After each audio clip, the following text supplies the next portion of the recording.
अस्सलाम वालेकुम student, welcome to my channel discover education. आज हम STA 304 का लेक्चर नंबर 8 डिस्कस करेंगे। लेक्चर की तरफ आने से पहले आपसे रिक्वेस्ट है कि चैनल को सब्सक्राइब करें और बेल आइकन पर प्रेस करें ताकि हर आने वाली वीडियो आप तक पहुंच सके।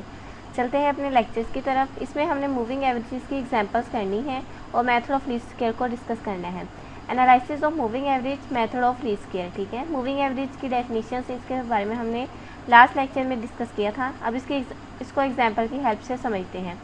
फर्स्ट एग्जांपल है computer 3A moving averages for the following data and show the moving averages trends on the graph. ठीक है, हमें डाटा दिया गया है, हमने इसका 3A moving average find out करना है और इसका हमने ट्रेंड जो है वो ग्राफ पर ड्रा करना है कि किस तरह है।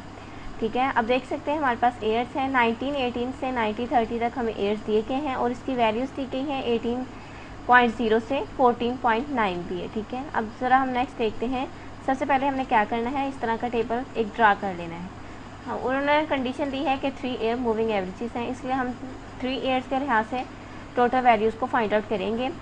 ईयर्स राइट करने हैं, वैल्यूज़ राइट करनी है।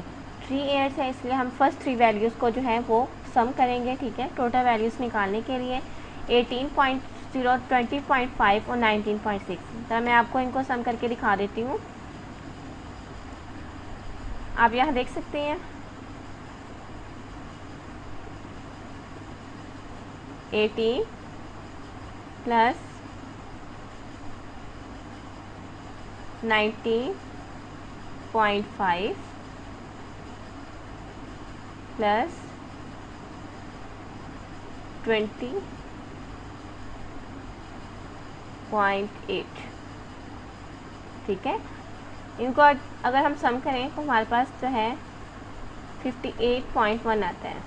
कि आप साथ साथ खुद भी कैलकुलेशन करें, आपको ज़्यादा बेहतर समझ आएगी।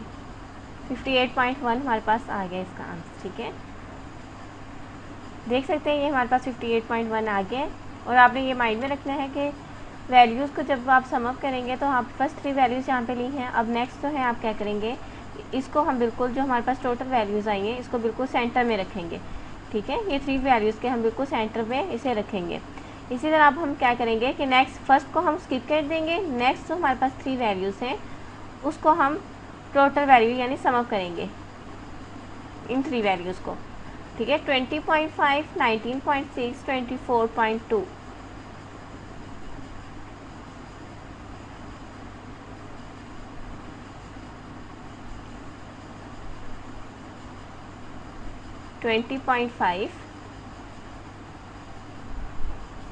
सॉरी यहाँ पे 5 था। ठीक है, ये आप खुद कैलकुलेशन में देख लीजिएगा। 20.5, 19.5 और नेक्स्ट हमारे पास वैल्यू है 24.2, 19.6,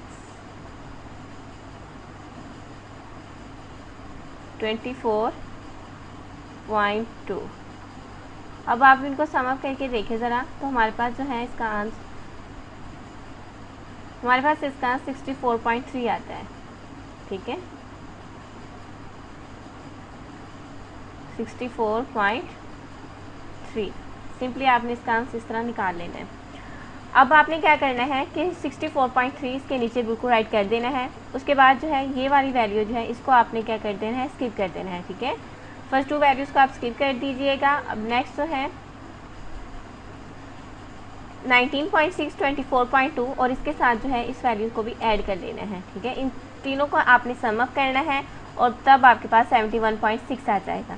फिर इसी तरह आपने इसको स्किप कर देना है और नीचे वाली एक वैल्यू को ले लेना है। इनको सम अप करने के बाद जो है 77.1 आ जाएगा। ठीक है, ये इसी तरह सारा चलता जाएगा, आपने इसी तरह इसको करना है। ठीक है, और फिर टोटल करने के बाद ये आपको नीचे भी वैल्यूज़ दी गई हैं, आपने सेम ये क्वेश्चन यहाँ तक हो रहा है 1929 तक, तो यहाँ तक जो है आपने इसी तरह करना है। अब टोटल निकालने के बाद आपने इसका एवरेज निकालना है। एवरेज निकालने का क्या प्रोसीजर है, हमने इन तीनों में फर्स्ट 3 वैल्यूज़ को जब सम अप किया था हमारे पास 58.1 आया था।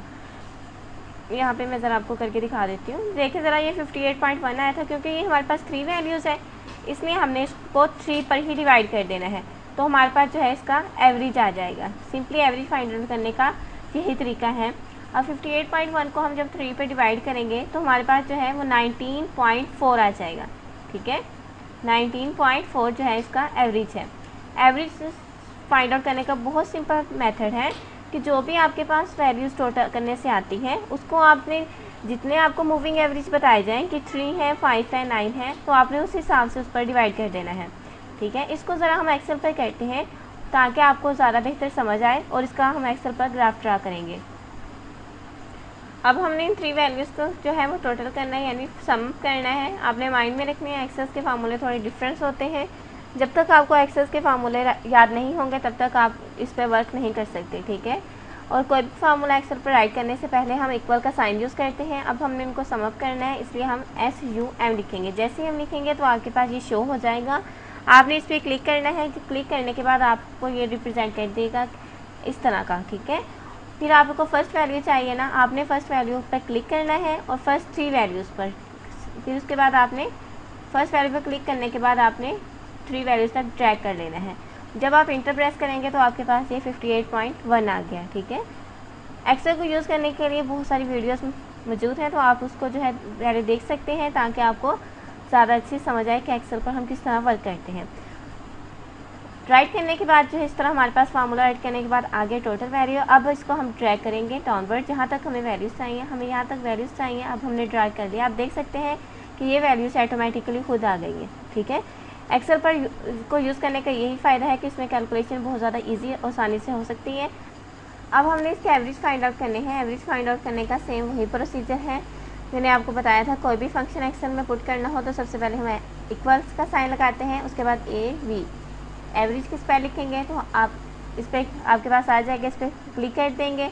अब आपको एवरेज जो है वो 3/8 का है, यानी 3 की वैल्यूज़ का चाहिए, तो आप क्या करेंगे, फर्स्ट पे इस तरह क्लिक करने के बाद इसको ड्रैग कर लेंगे। ठीक है, जैसे ही ड्रैग करेंगे आप इंटर प्रेस करेंगे तो आपके पास ये आ जाएगा। ठीक है, अब एवरेज तो आ गया। अब आपने क्या करना है कि इस पर क्लिक करना है और इसको डाउनवर्ड ड्रैग कर लेना है। जैसे ही ये इस तरह का आप प्लस साइन नीचे करके इसको ड्रैग कर लीजिएगा। आपको यहाँ तक वैल्यूज़ चाहिए वहाँ तक ड्रैग किया और आपके पास देख सकते हैं कि ऑटोमेटिकली सारे एवरेजेस के फाइंड आउट हो गए हैं। यही जो है एक्सेल को यूज़ करने का ज़्यादा फ़ायदा होता है। अब नेक्स्ट जो है हमने इसका एवरेज फाइंड आउट कर लिया है। अब इसका ग्राफ किस तरह ड्रा करते हैं वो ज़रा देख लेते हैं। आपने जाना है यहाँ पे इंसर्ट पे। ठीक है, इंसर्ट मैंने क्लिक ऑलरेडी किया हुआ है और यहाँ पे जो है वो चार्ट्स का ऑप्शन आएगा। इसमें जो है कॉलम, लाइन, पाई, बार, एरिया, यानी आपको किस तरह का जो ग्राफ चाहिए आप उस पर क्लिक करेंगे। हमें लाइन का टाइप चाहिए और यहाँ पे भी इनकी मज़ीद जो है वो टाइप्स आ जाती हैं। तो आपने सबसे पहले क्या करना है, डाटा को सिलेक्ट कर लेना है। हमारे पास जो है डाटा ये वाला है। आपने यहाँ पे लाइन पे क्लिक करने के बाद इस तरह का चाहिए। ये देखिए ज़रा आपके पास सेम एज ग्राफ शो हो गया है। तो अगर पेपर में इस तरह क्वेश्चन आ जाए तो आपने जो है इसे एक्सेल पे करके इस तरह ग्राफ ड्रा करना है। एक्सेल को यूज़ करना आपको आना चाहिए ताकि आपको पेपर में मुश्किल ना हो। ठीक है, उम्मीद है आपको इसकी समझ आई होगी। नेक्स्ट तरह हम देखते हैं। ये देखिए हमारे पास इस तरह का ग्राफ शो हो गया है जैसे हमने वहाँ पे बनाया है। नेक्स्ट हमारे पास इसने कहा compute the 5-year moving averages and 7-year moving average for the following data and show the moving average trends on the graph. आपको जो है डाटा दिया गया है, ईयर्स भी दिए गए हैं। ठीक है, और आपने इसके 5-year मूविंग एवरेजेस भी फाइंड आउट करने हैं, 7-year मूविंग एवरेजेस भी। सेम एज आपने 5 वैल्यूज़ को लेते जाना है और फाइंड आउट करते जाना है और 7-year मूविंग एवरेजेस में आपने 7 वैल्यूज़ को स्टैक करके जो है वो फाइंड आउट करते जाना है। अब वैल्यूज़ हमें दी गई हैं 18.0, 20.5, 19.6, 24.2, 27.8।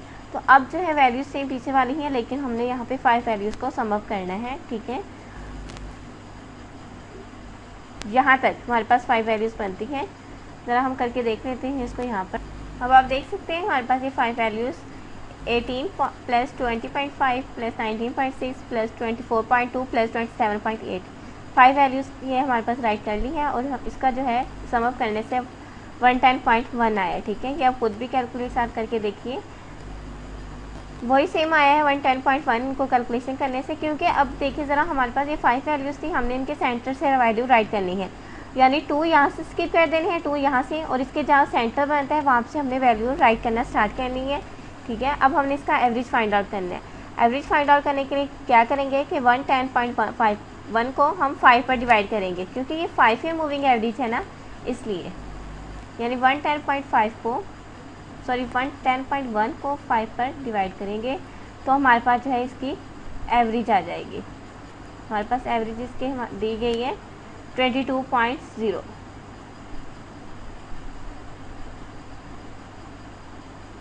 ये हमारे पास इसकी एवरेज आ गई है, ठीक है। इसे एक्सेल पर भी सेम ऐसे वैसे कर सकते हैं आप, फार्मूला अप्लाई करके। आपने इसमें 5 वैल्यूज़ को सिलेक्ट करना है, उसके बाद जो है उसका जो है निकाल लेना है, ड्रैग कर लेना है डाउनवर्ड, तो फिर आपके पास जो है सारी वैल्यूज ऑटोमेटिकली आ जाएंगी। और सेम है 7 ईयर मूविंग एवरेज पे आपने इसी तरह करनी है, ठीक है। अब यहाँ पे 7 ईयर मूविंग एवरेज है ना, तो आपने क्या करना है 3 वैल्यूज़ ऊपर से स्किप कर देनी है, 3 वैल्यूज़ नीचे से स्किप करनी है। और जो सेंटर से है ना, आपने यहाँ से टोटल राइट करना स्टार्ट करना है और 7 वैल्यूज़ को सम अप करते जाना है और 7 पर ही डिवाइड करना है। टोटल करने के बाद जो हमारे पास वैल्यू आती है उसको हम 7 पर ही डिवाइड करेंगे, क्योंकि यहाँ पे हमारे पास कंडीशन 7 ईयर्स मूविंग एवरेज है। उम्मीद है कि आप खुद कर लीजिएगा, क्योंकि प्रोसीजर मेथड सेम वही है, जस्ट आपको इसमें समझने की ज़रूरत है और प्रैक्टिस की। तो जैसे ही आप ये एक्सेल पर करेंगे तो आपने इंसर्ट में जाके जहाँ पे चार्ट्स लिखा होगा और ऑप्शन दिए जाएंगे, तो वहाँ पे आपने लाइन पर क्लिक करेंगे, जैसे मैंने आपको पहले फर्स्ट क्वेश्चन बताया था। तो आपके पास जो है डाटा सेलेक्ट करने के बाद इस तरह का ग्राफ शो हो जाएगा। नेक्स्ट एग्जांपल दी गई है, इसमें भी सेम एज जो है यही हमने फाइंड आउट करना है, ठीक है। Determine a line in the following series of values by the use of simple average of 7 consecutive terms. इसमें 7 ईयर्स मूविंग एवरेज हमने फाइंड आउट करनी है, हमें डाटा दिया गया है वैल्यूज़, ठीक है। तो आपने 7 ईयर्स भी जिस तरह पीछे हमने किया है वैसे फाइंड आउट करना है और इसका ग्राफ आ जाएगा। नेक्स्ट एग्जांपल में हमारे पास 9 ईयर मूविंग एवरेज दी है, ठीक है। आपने इसमें 9 वैल्यूज़ को टोटल करते जाना है और करने के बाद जो है इसका निकाल लेना है। अब हमारे पास आते हैं compute the 4 month centred moving average from the following. हमें ये डाटा दिया गया है 23, 26, 28, 30, 31, 35, 37, 32, 34, 38, ठीक है। 4 मंथ सेंटर्ड मूविंग एवरेज, ये चीज़ें जो है आपने अच्छे से याद करनी है, मेन कि आपने माइंड में रखनी है जब भी क्वेश्चन को सॉल्व करते हुए, ठीक है। अब देखिए ज़रा मंथ्स दिए गए हैं, हमारे पास वैल्यूज़ दी गई हैं। 4 मंथ मूविंग टोटल हमने फाइंड आउट करना है, तो किस तरह करेंगे। सबसे पहले हमारे पास जो डाटा है हमने इनको 4 वैल्यूज़ को जो है वो सम अप करना है, ठीक है। फर्स्ट 4 वैल्यूज़ के लेंगे, फिर हमारे पास फर्स्ट स्किप कर देंगे, नेक्स्ट 4 को लेंगे, सेकंड स्किप कर देंगे, नेक्स्ट 4 को लेंगे, इस तरह हमने इसको करते जाना है, ठीक है। यहाँ पे तो वैल्यूज़ सामने लिख दी है, लेकिन आपने जो है इसके बिल्कुल सामने लिखनी, जिस तरह मैंने बताया था कि आपने बिल्कुल सेंटर में वैल्यूज़ राइट करनी है, तो आप वैसे राइट करेंगे। फर्स्ट 4 वैल्यूज़ को जब आप सम अप करेंगे तो आपके पास 107 आ जाएगा, ठीक है। उसके बाद आपने 2 वैल्यूज़ को जो है वो करते जाना है। 2 वैल्यूज़ को जब आप सम करेंगे तो आपके पास 20, ठीक है, 222 आ जाएगा। मैं ज़रा इसको आपको करके दिखा देती हूँ। ये देखिए हमारे पास 4 वैल्यूज़ दी गई हैं, 23 + 26 + 28 30। हमने इनको सम अप किया तो हमारे पास 107 आ गया, ठीक है ना। अब हमारे पास जो है 107 इन 4 वैल्यूज़ को करने से आगे है, ज़रा हम इसको देखते हैं।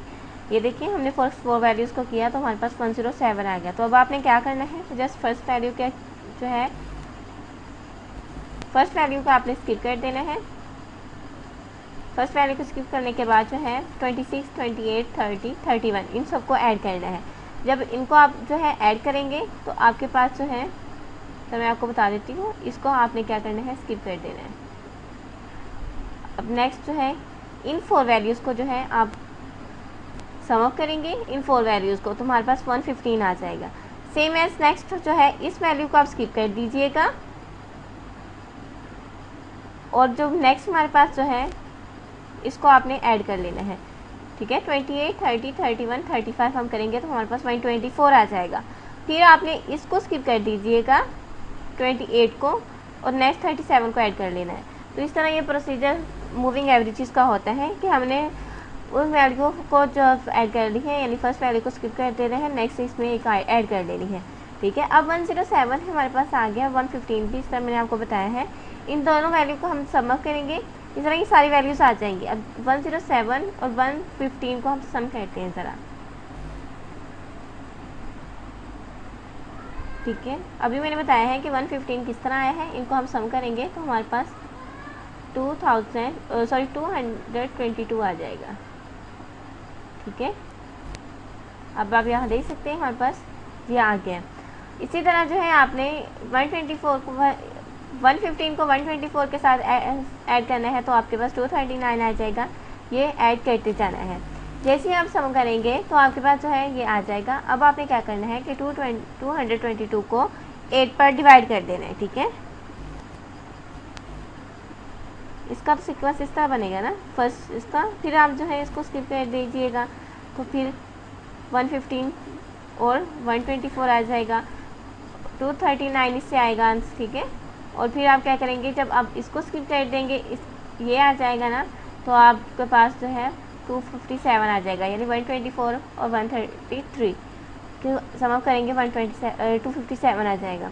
अब नेक्स्ट आपने क्या करना है कि आप 222 को आपने, क्योंकि 4 मंथ्स सेंटर्ड मूविंग एवरेज है ना, सेंटर्ड का जिक्र भी किया गया, इसलिए आपने 8 के साथ इसको डिवाइड करते जाना है। ठीक है, 222 को 8 के साथ जब हम डिवाइड करेंगे तो हमारे पास 4 मंथ सेंटर मूविंग एवरेज आएगा जो कि 27.75 है। ठीक है, 27.75, ये 5 है। सेम एज बाकी भी आपने ऐसे ही करना है। आप खुद बार बार मैं आपको कहती हूँ कि इसमें आपकी प्रैक्टिस बहुत ज़्यादा ज़रूरी है। प्रोसीजर जो है वो मुश्किल नहीं है, समझना बहुत आसान है, लेकिन जब तक आप प्रैक्टिस नहीं करेंगे तो आपके माइंड में नहीं रहेगा। नेक्स्ट एग्जांपल भी इसी तरह है। इसमें आपने 2 air centre moving average find out करना है। वहाँ पे 4 का था तो हमने 8 से डिवाइड किया ना, यहाँ पे लास्ट में आपने 2 एयर है सेंटर मूविंग एवरेज, तो आप यहाँ पे 4 पे डिवाइड करेंगे। बाकी सेम प्रोसीजर वही है मूविंग एवरेज फाइंड आउट करने का, कि हमने जस्ट इसमें 2 वैल्यूज़ लेते जाना है। ठीक है, और लास्ट में हमने 4 पे डिवाइड कर देना है।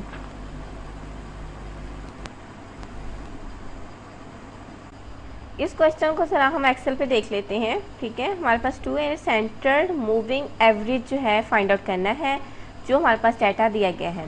ठीक है, यहाँ पे विजिटर्स जो है ये देखें ज़रा, मैंने एक्सेल पे जस्ट इनके विजिटर्स राइट कर लिए हैं। सबसे पहले हम क्या करेंगे, 2 एयर मूविंग हमने एवरेज फाइंड आउट करना है, इनके टोटल फाइंड आउट करेंगे। ठीक है, लेकिन हमारे पास जो रिक्वायरमेंट है, कंडीशन है क्वेश्चन में, वो ये है कि 2 एयर सेंटर्ड मूविंग एवरेज। ठीक है, इसके लिए अब 2 एयर है तो हम 2 वैल्यूज़ को लेंगे, यानी आपने सम करना है 2 वैल्यूज़ को। यहाँ पे मैं राइट करूँगी इक्वल SUM। ठीक है, फर्स्ट को आपने सेलेक्ट कर लिया, इसके बाद आपने जो है फर्स्ट पे क्लिक करने के बाद 2 वैल्यूज़ को ड्रैग कर लेना है, इंटर प्रेस करेंगे तो आपके पास 80 आ जाएगा। ठीक है, अब नेक्स्ट आपने क्या करना है कि इस पर आपने इस तरह रखना है और इसको ड्रैग कर लेना है, जहाँ तक वैल्यूज़ चाहिए। तो आप देख सकते हैं कि आपके पास ये सारी वैल्यूज़ आ गई हैं। अब नेक्स्ट आप ज़रा देखें, अब इन्होंने कहा है 2 एयर सेंटर्ड मूविंग टोटल। ठीक है, यहाँ पे जस्ट हमने 2 air moving average find out किए थे, ऐसा ही है ना। यहाँ पे हमने 2 air centre moving average moving total था, और यहाँ पे हमारे पास सेंटर्ड आएगा, यहाँ पे सेंटर्ड नहीं है, ये डिफरेंस है इनमें, तो आपने ये ध्यान से करना है। अब हमने क्या करना है, यहाँ पे भी सम अप करना है, इक्वल साइन लगाएंगे SUM। ठीक है, इस पर क्लिक करने के बाद आपके पास इस तरह शो हो जाएगा। फिर आपने क्या करना है, सेम एज फर्स्ट वैल्यू पर रखना है और इसको ड्रैग कर लेना है 2 वैल्यूज़ तक, इंटर प्रेस करेंगे तो आपके पास ये आ जाएगा। ठीक है, फर्स्ट पे क्लिक करने के बाद आपको जहाँ तक वैल्यूज़ चाहिए आपने वहाँ तक इसको ड्रैग कर लेना है। ठीक है, तो आपके पास ये सारी वैल्यूज़ शो हो गई हैं। अब आपने क्या करना है, 2 air centred moving average find out करना है।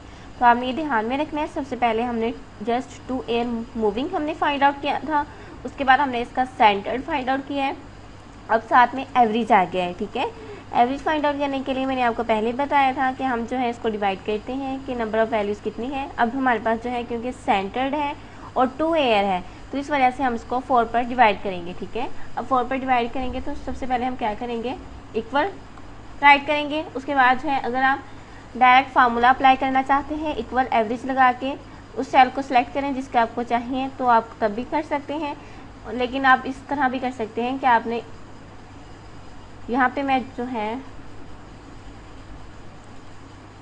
क्योंकि 4 पे हमने डिवाइड करना है तो मैंने अलग से इस सेल पे 4 राइट कर लिए हैं।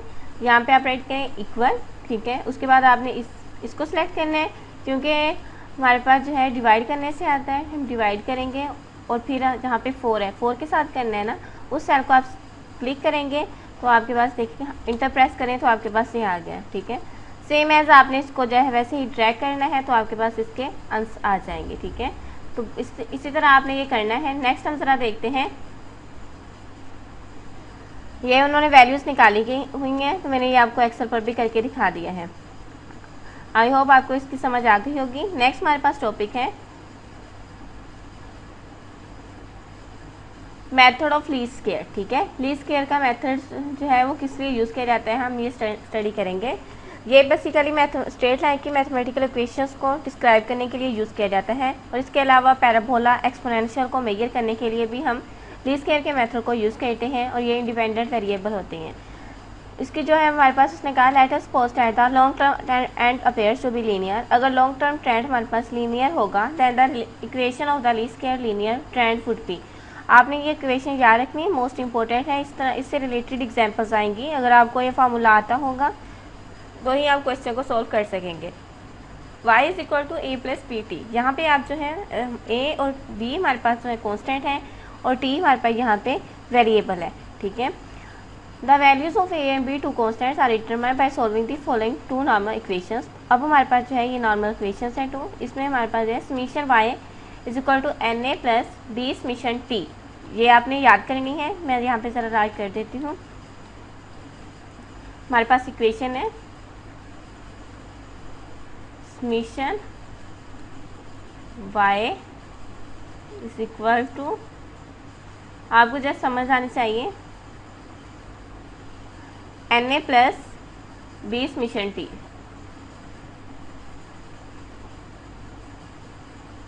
एन ए प्लस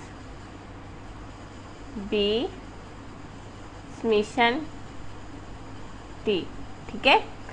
ये हमारे पास जो है वो इक्वेशन आ गई है। अब जो है हमने इसमें क्या करना है कि टी के साथ हमने इस इक्वेशन को मल्टीप्लाई करना है, और यहाँ पे n 1 के इक्वल रखना है, ठीक है। n हमारे पास जो है अगर 1 हो और हमने इसमें t पुट कर देना इस इक्वेशन में, तो हमारे पास ये बन जाएगा समीशन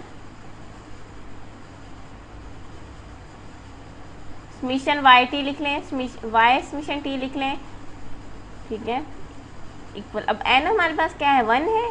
हम क्या करेंगे यहाँ पे, ये ज़रा आप अपनी इक्वेशन में देख सकते हैं, a समीशन t है, ठीक है। क्योंकि n हमारे पास जो है 1 है, इस वजह से हम क्या करेंगे a समीशन t।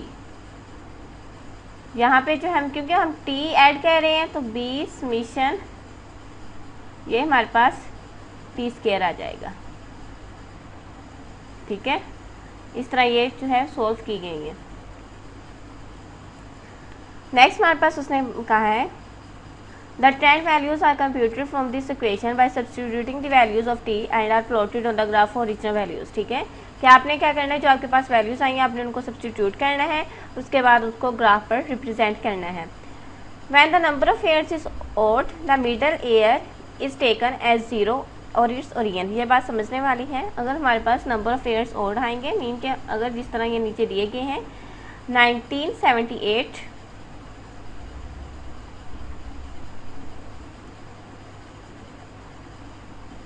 1979 और 1980, ठीक है। ये 3 है ना, तो हम सेंटर में इसका 0 लिखेंगे, डाउनवर्ड हम प्लस में करेंगे, लेकिन अपवर्ड हम जो है वो माइनस में करेंगे, यानी -1। नेक्स्ट हमारे पास उसने बात की है when the number of years is even x is equal to 0 is taken at the middle of the 2 middle years. तो हम दरमियान वाले मिडल एयर्स में x जो है वो 0 लेंगे, ठीक है। या हम कह सकते हैं कि हम वैल्यूज़ को 0 लेंगे या एयर्स को, ठीक है। यहाँ पे मैं एक बार आपको समझा देती हूँ। देखिए ज़रा, वहाँ पे हमने 3 की देखी थी कि और थे। अगर हमारे पास नंबर ऑफ एयर्स जो है वो 5 होंगे तो हम जो है 0 सेंटर वाली वैल्यू में राइट करेंगे, -1 -2 अपवर्ड होगा, और डाउनवर्ड जो हम नीचे की तरफ जाते हुए जो है प्लस में करेंगे, इस तरह, ठीक है। इसी तरह अगर हमारे पास 7 हुए तो हमने सेंटर में 0 राइट करना है, यहाँ पे -3 आ जाएगा और नीचे 3 आ जाएगा प्लस का। तो इस तरह उन्होंने कहा है कि आपने इसको सोल्व करना है। नेक्स्ट हमारे पास है sometimes the numbers 1 to 3 may also be assigned to x. The coordinate form of the linear trend would be y is equal to a plus bx. ये जो है हमारे पास लीनियर ट्रेंड लाइन की इक्वेशन है, ये आपने अच्छे से याद करनी है, ये पेपर के पॉइंट ऑफ व्यू से भी इम्पोर्टेंट है, एमसीक्यूज में या क्वेश्चन में वो पूछ सकते हैं। And the two normal equation would be reduce to, इससे हमारे पास टू जो है नॉर्मल इक्वेशन जो है वो पैदा प्रोड्यूस होती हैं। Summation y is equal to N A and summation x Y is equal to P summation X square.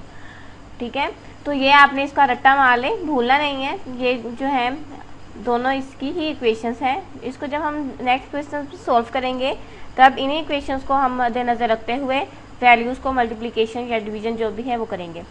When the long term trend of the time series graph appears to be curve, उसने यहाँ पे ये बात की है, अगर long term trend जो है वो टाइम सीरीज़ का उसका कोई ग्राफ अपीयर हो या कर्व हो, तो हमारे पास जो है वो पैराबोला की सेकंड या थर्ड डिग्री जो है हम इक्वेशन को यूज़ करेंगे, जिस तरह ये हमारे पास नीचे दी गई है। इसकी पावर जो है हमारे पास ये एक्सपोनेंशियल 2 है, इस वजह से हम इसको कहेंगे कि सेकंड डिग्री है। ये मोस्ट इंपॉर्टेंट है एमसीक्यूज़ के लिए। जो मैं कहती हूँ ना कि इम्पोर्टेंट है, तो वो आप जो है उसको हाईलाइट कर लिया करें और पेपर के से पहले आपने उसको अच्छे से याद करना है। It should be kept in mind that a trend has the smaller, क्योंकि स्मॉलर है इज़ द बेटर फिट। ये वाला ट्रेंड जो है स्मॉलर है और बेटर फिट, ये आपने याद रखना है। एमसीक्यूज़ में वो इस तरह ये क्वेश्चन देकर पूछ सकते हैं, या आप वो कह सकते हैं कि स्मॉलर जो बेटर फिट कौन सा है ट्रेंड, तो आपने ये राइट करनी होगी। नेक्स्ट हमारे पास है advantages of the least square methods. इसके एडवांटेजेस ये हैं कि ये प्रिडिक्शन पर्पज़ के लिए बहुत ज़्यादा यूज़फुल है, मीन के ठीक है पेश गोई करने के लिए। नेक्स्ट हमारे पास उसने कहा कि ऑब्जेक्टिव मेथड के लिए भी यूज़ की जाती है। और इसके डिसएडवांटेजेस ये हैं, अगर हमारे पास लीस्ट स्क्वायर का मेथड ना हो तो हमारे पास जो है प्रॉपर हम मैथमेटिकल इक्वेशन जो है वो लीनियर की फाइंड आउट नहीं कर सकते। ठीक है, in case of non linear trends the method we involve heavy calculations. Non linear trends की जो है कैलकुलेशन बहुत ज़्यादा मुश्किल हो जाएगी होती है। नेक्स्ट हमारे पास इसकी एग्जांपल्स है, इसमें हमने मेथड ऑफ लीस्ट स्क्वायर से फाइंड आउट करने हैं। For the following time series determine the trend line by using the method of least squares for fitting a straight line also plot the actual values and trend values on the graph. ठीक है, same as आपने जो है formulas के accordingly solve करना है। मैं आपको बताती हूँ ज़रा इसके। ये देखिए हमें एयर्स दिए गए हैं और 1970 से 1980 तक हमारे पास एयर्स हैं और वैल्यूज़ दी गए हैं 12, 23, 37, 48, 41, 37, 48, 61 और 70। ठीक है, और इसके फर्दर जो है नॉर्मल इक्वेशन है। ये नॉर्मल इक्वेशन जो है वो जो हमारे पास इक्वेशन थी ऊपर उसी से जो है ड्राइव की गई हैं, आपने इसको अच्छे से याद करनी है। A is equal to summation Y over N. Sir मैं आपको दिखाती हूँ, पीछे हमारे पास जो इन्होंने स्ट्रेट लाइन में हमारे पास इक्वेशंस दी थी ये वाली। ठीक है, ए यहाँ पे इस साइड आ गया अगर, तो इज इक्वल टू हमारे पास समीशन वाई ओवर एन हो जाएगा। इसी तरह बी जो है हम साइड पर रख लें इक्वल के, तो हमारे पास summation X square over summation x Y हो जाएगा। तो यहाँ से वो ड्राइव की गई हैं दोनों इक्वेशंस। ठीक है, आपने ये नॉर्मल इक्वेशंस हैं, इनको जो है मद्देनज़र रखते हुए इस क्वेश्चन को सॉल्व करना है। एयर्स हैं, कोऑर्डिनेट एयर हमने खुद राइट करने हैं, जिस तरह आप देख सकते हैं मैंने आपको बताया था। सेंटर में हमने 0 लगाना है। ठीक है, -1, -2, -3 यानी माइनस अपवर्ड हमने ऊपर की तरफ अगर वैल्यूज़ रखनी है माइनस में आएगा, अगर हमने नीचे की तरफ राइट करनी है वो हमारे पास प्लस में आएंगी वैल्यूज़, ये जिस तरह हमें दी गई हैं। और आपने इस तरह वैल्यूज़ राइट करने के बाद उनको सम करके देखना है कि इनका सम 0 आना चाहिए। अगर इनका टोटल 0 ना आए सम करने से, तो समझ लें कि आपने ये गलत वैल्यूज़ राइट की है कोऑर्डिनेट की। नेक्स्ट हमारे पास y भी दिया गया है, x हमने जो है वो खुद राइट कर ली है, x की वैल्यू जो हम कोऑर्डिनेट भी इसको कहते हैं। अब हमें एक्स वाई चाहिए। एक्स वाई क्यों चाहिए? क्योंकि हमारे पास जो है यहाँ पे एक्स वाई है, हमने बी की वैल्यू फाइंड आउट करनी है, क्योंकि हमारे पास जो है लीनियर इक्वेशन जो है वो मेथड ऑफ लीस्ट स्क्वायर्स की वो है y is equal to A plus b x. इस वजह से हमें b की वैल्यू चाहिए, summation x y over x square है, समीशन एक्स वाई है, तो इस वजह से हम x हमारे पास -4 है और y 12 है। 12 को -4 के साथ मल्टीप्लाई करेंगे -48 आ जाएगा। इसी तरह 23 को -30 के साथ मल्टीप्लाई करेंगे -69 आ जाएगा। तो ये सिंपल कैलकुलेशन है, आपने इसको मल्टीप्लाई करना है। और नेक्स्ट यहाँ पे उन्होंने शो नहीं किया हुआ, यहाँ पे एक्स स्क्वायर है। ठीक है, आप राइट कर लीजिएगा, एक्स स्क्वायर है, क्योंकि हमारे पास b की वैल्यू में हमारे पास एक्स स्क्वायर भी है, तो हमने वो यहाँ पे निकाल लेना है। उसके बाद हम इसको ट्रेंड निकालेंगे। ट्रेंड किस तरह निकालते हैं मैं ज़रा वो आपको बता देती हूँ। हमारे पास इस तरह इक्वेशन है, y is equal to a plus B t, ऐसे ही है ना। ये हमारे पास ट्रेंड लाइन इक्वेशन। अब हमारे पास a की वैल्यू, सपोज दैट मैंने जस्ट फर्स्ट की है, हमारे पास a की वैल्यू है 1, ठीक है, निकाला ही है, और b की वैल्यू जो है वो 3 है। अब हमारे पास जो है 1 प्लस 3 तो कितना हो गया, ये 4 हो गया ना। तो इस तरह हम कहेंगे कि ये हमारे पास जो है वो ट्रेंड की वैल्यूज़ हैं। यहाँ पे वैसे आपने जब फार्मूलाज पुट करना है यहाँ पे x राइट करेंगे, ठीक है, t नहीं राइट करेंगे, और x की वैल्यू हमारे पास है, हम लगा लेते 4 है। मैं जो सपोज कर रही हूँ आपको समझाने के लिए, ट्रेंड हमने जो है फाइंड आउट करना है। सबसे पहले ए बी की वैल्यू फाइंड आउट करेंगे, उसके बाद जो है आप इस इक्वेशंस में वैल्यूज़ पुट करके जो है, अब यहाँ पे अगर हमारे पास 13 आ गए, ठीक है, तो इस तरह हमने ट्रेंड की वैल्यूज़ फाइंड आउट करनी है। ये आप कैलकुलेशंस खुद साथ साथ करें ताकि आपको ज़्यादा बेहतर समझ आए, ठीक है। तो ये उन्होंने ट्रेंड की वैल्यू इसी तरह फाइंड आउट की है हमारे पास, ठीक है, क्योंकि सबसे पहले इस तरह हमने वैल्यूज़ निकालनी है, उनको हमने डिवाइड कर लेना है। डिवाइड करने के बाद जो है ए और बी की जो वैल्यू आएंगी उनको हमने इक्वेशन में पुट करने के बाद ट्रेंड वैल्यूज़ निकाल लेनी है। नेक्स्ट हमारे पास इसी तरह जो है सॉल्व किया गया है। समीशन वाई ओवर एन, ए की वैल्यूज़ निकाली है, बी की वैल्यूज़ है, और ये हमारे पास जो है 41.89 प्लस 5.95 और x आ जाएगा, ठीक है। ये इक्वेशंस में उन्होंने जस्ट वैल्यूज़ पुट की हैं, इनको डिवाइड करने के बाद। समझ आ रही है? सर मैं आपको दिखा देती हूँ कि 18.09 ये ट्रेंड का इन्होंने किस तरह निकाला है। जस्ट एक बताऊँगी, बाकी जो है आप खुद कैलकुलेशन करेंगे। जिस तरह आप देख सकते हैं हमारे पास a की वैल्यूज़ आई हैं यहाँ पे 41.89, b की वैल्यू है 5.95। इसको हम इसमें इक्वेशन में पुट करेंगे।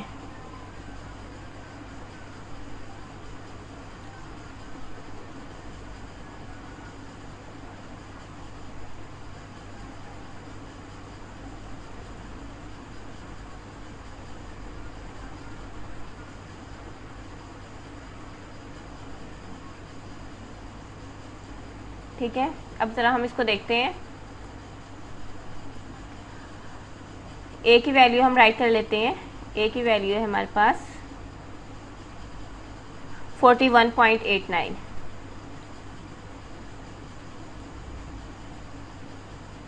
बस आपको समझ आनी चाहिए। और बी की वैल्यू है हमारे पास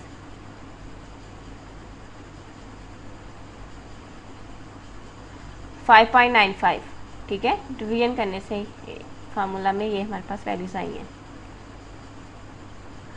अब हमारे पास इक्वेशन है a प्लस बी एक्स, ये इक्वेशन है ना। हम क्या करेंगे, y is equal to a हमारे पास है 41.89 और b हमारे पास है 5.95।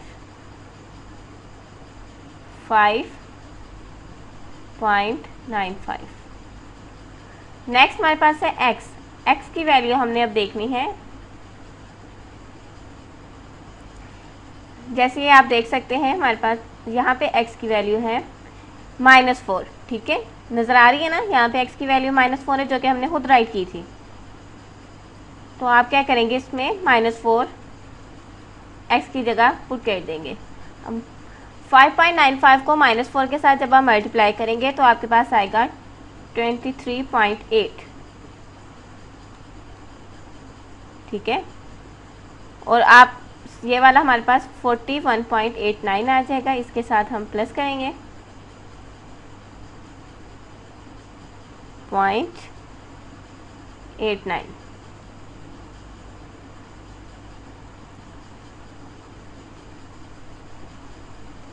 अब यहाँ पे आप देख सकते हैं तो आपके पास अंश इसका 18.09 आ जाएगा। आप खुद कैलकुलेशन करेंगे तब आपको जो है ज़्यादा बेहतर पता चलेगा। मैं बार बार कहती हूँ कि आपने इसकी प्रैक्टिस लाजमी करनी है। ये कोर्स ज़्यादा मुश्किल नहीं है, जस्ट आपको इसकी में प्रैक्टिस की ज़रूरत है। तो आपके पास 18.09 आ जाएगा। सिंपली इस तरह हमने इसको ट्रेंड को फाइंड आउट करना है।